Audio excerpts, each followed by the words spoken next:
Let's talk about Eshree Guideline 2023, recurrent pregnancy loss. A diagnosis of recurrent pregnancy loss could be considered after the loss of two or more pregnancy. Remember, this is a very important statement. The diagnosis of recurrent pregnancy loss could be considered after the loss of two or more pregnancy. Two or more. Remember that two or more. The guideline development groups conclude the term to use the term recurrent pregnancy loss. Pregnancy loss is significant negative life event, and the repetitive nature of recurrent pregnancy loss may intensify the grief experience.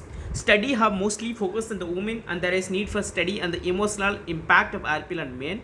The clinician and clinic should take the psychosocial need of couples faced with RPL into account when offering and organizing care of this couple. Okay, women should be sensitively informed that the risk of pregnancy loss is lowest in women aged 20 to 35 years, and they should inform that the risk of pregnancy loss rapidly increases after 40 years. Stress associated with RPL, but couples should inform that there is no evidence that stress is direct cause of pregnancy loss. Couple with RPL should inform that smoking could have a negative impact on the chances of live birth, and therefore cessation of smoking is recommended. Couple with RPL should be informed that maternal obesity, being significantly underweight, is associated with obstetric complication. They could have a negative impact on the chances of live birth and their general health. Striving for a healthy normal range body mass index is recommended. Couple with RPL should be informed that excessive alcohol consumption is possible risk factor for pregnancy loss, proven risk factor for fetal problem, fetal alcohol syndrome. Couple with RPL should advise to limit alcohol consumption. Then what are the investigation you have to do in a RPL patients? The medical and family history. The medical and family history could be used to tailor the diagnostic of the investigation in RPL. The GDG recommended to base prognosis women age and her complete pregnancy history, including number of previous pregnancy loss, live birth, and the sequence. Genetic analysis of pregnancy tissue following pregnancy loss is not routinely recommended, but it could be performed for explanatory purposes. For genetic analysis of the pregnancy tissue, array-based comparative genomic hybridization is recommended based on the reduced material contamination effect. Parental karyotyping could be carried out after individual's assessment risk factor for diagnostic explanatory purposes. For women with RPL, we suggest not to screen hereditary thrombophilia unless in the context of research or in women with additional risk factor for thrombophilia. For women with RPL, recommended screening for antiphospholipid antibody syndrome, lupus anticoagulant, anticardiolipin antibodies, IgAZ and IgM 2 pregnancy loss up to 2 pregnancy loss. For women with RPL, screening for beta 2 glycoprotein 1 antibodies can be considered up to 2 pregnancy loss. Human leukocyte antigens determination, women with RPL is not recommended. Clinical practice only HLA class 2 determinations and HLA DQBE1 could be considered in Scandinavian women with secondary RPL after the birth of a boy for prognostic purposes. Measurement of anti-HY antibody in women is not recommended. Cytokine testing should not be used in women with RPL. Cytokine polymorphism should not be tested in women with RPL. Anti-nuclear antibody could be considered for explanatory purposes. There is insufficient evidence to recommend natural killer cell testing of either peripheral blood or endometrial tissue. Women with RPL testing anti-HLA antibodies. Women with RPL is not recommended. TSS anti-TPO antibodies. TSS anti-TPO antibody women with RPL is recommended. Abnormal TSH level should be followed up thyroxine testing in women with RPL. Assessment of PCOS, fasting insulin and fasting glucose is not recommended. Women with RPL improve pregnancy law, next pregnancy prognosis.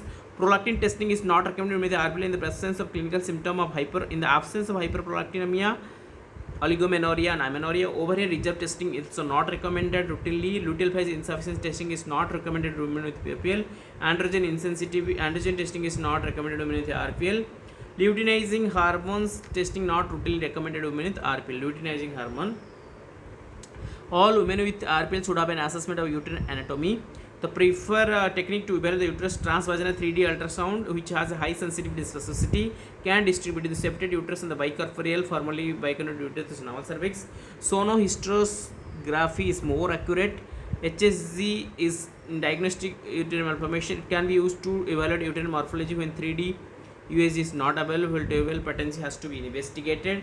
If a Mullerian uterine malformation is diagnosed, further investigation including investigation of kidneys and urinary tract should be considered. MRI is not recommended for the first line of some of the assessment of uterine malformations in women with RPL, but can be used where 3D ultrasound is not available. All women with RPL could be have a 2D ultrasound to rule out adenomyosis. In couple with RPL, it is recommended to assess lifestyle in the male partner age, smoking, alcohol consumptions, exercise pattern, and body weight. Assessing the sperm DNA fragmentations in couple with RPL could be considered for the diagnostic purposes. What are the treatment to increase live birth rate in RPL? The guideline GDG recommend to base prognosis women age, her complete pregnancy history, number of previous pregnancy loss, live birth, and the sequence. Prognostic tool called Westergaard can use to provide an estimate subsequent chance of live birth in couple with RPL. All couple with result of abnormal fetal parental karyotype should receive genetic counseling. All couple with result of abnormal fetal parental karyotype may be informed about the possible treatment option available, including their advantage, disadvantage.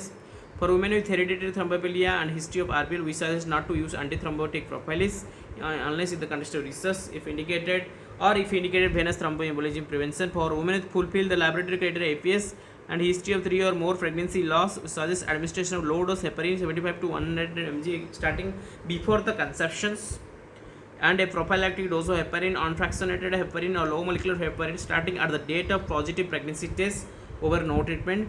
GDG suggests offering anticoagulant treatment for women with true pregnancy loss and APS only in the context of clinical research. Overt hypothyroidism arises before conception or during early gestation should be treated levothyroxine in women with RPL. There is a conflicting evidence regarding treatment effect of levothyroxine for women with subclinical thyroidism. Treatment women with subclinical may reduce the risk of miscarriage, but the potential benefit of treatment should be balanced against the risk. You women with subclinical hypothyroidism RPL are pregnant again, their TSS level should be checked in early gestation 7 to 9 weeks of gestation, and hypothyroid should be treated with levothyroxine. Women with thyroid autoimmunity and RPL are pregnant again, thyroid stimulating hormone levels should be checked early gestation 7 to 9 weeks. Hypothyroidism should be treated with levothyroxine. Euthyroid women with antithyroid antibodies RPL should not be treated with levothyroxine. Insufficient ability to recommend the use of progesterone to improve live birth rate in women with RPL and luteal phase insufficiency. There is insufficient evidence to recommend the use of human chorionic gonadotropins to improve live birth rate in the women with RPL and luteal phase insufficiency. RPL, you can consider vitamin D prophylaxis. There is insufficient evidence to recommend metformin supplementation in pregnancy to prevent RPL, women with RPL and glucose metabolism defect. Pre-conceptional counseling women with RPL could include the general advice to consider prophylactic vitamin D supplementation. Only one small RCT, no benefit to use hysteroscopic septum resection to reduce the rate of pregnancy loss.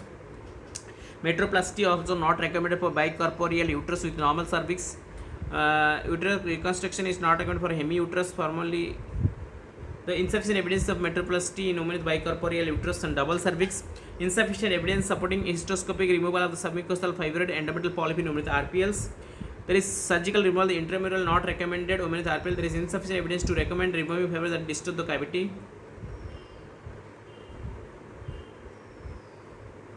There is insufficient to benefit surgical removal intrauterine adhesions for pregnancy outcome. After hysteroscopic removal, intrauterine adhesion in women with RPL precaution has to be taken to prevent recurrence. Women with the history of second trimester pregnancy loss, suspected cervical weakness should be offered serial serological evaluation, offer a cervical sonography surveillance. History of recurrent T2 loss, singleton pregnancy circulates could be considered. In women singleton pregnancy and history of recurrent second trimester pregnancy loss attributed to cervical weakness, circulates could be considered.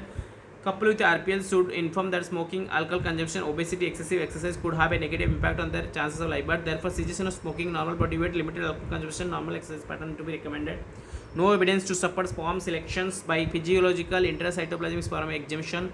Injection. Antioxidant for men have not been shown to improve chances of live birth. Lymphocyte immunization therapy should not be used as a treatment for unexplained RPL as it has no significant effect and there may be serious adverse effect. The use of repeated high dose of intravenous immunoglobulin very early in pregnancy may improve live birth rate in women with 4 or more unexplained RPL. Glucocorticoid is not recommended as treatment to explain RPL with selected immunological biomarker. Heparin low dose aspirin not recommended as there is evidence that don't improve live birth rate in women with unexplained RPL. Low dose folic acid is routinely started pre-conception to prevent neural tube defect, but it has not been shown to prevent pregnancy loss in women with unexplained RPL. Vaginal progesterone may improve live birth rate in women with 3 or more pregnancy loss. Vaginal blood loss in subsequent pregnancy. Vaginal progesterone 3 or more recurrent pregnancy decrease vaginal blood loss in subsequent pregnancy. There is insufficient intralipid therapy improve live birth rate in women with unexplained. RPL, there is no evidence to recommend granulocyting or stimulating factor with the unexplained. No evidence to recommend endometrial scratching in with the unexplained RPL. Women with RPL have about multivitamin supplement, they should advise on multiple supplement that are safe in pregnancy.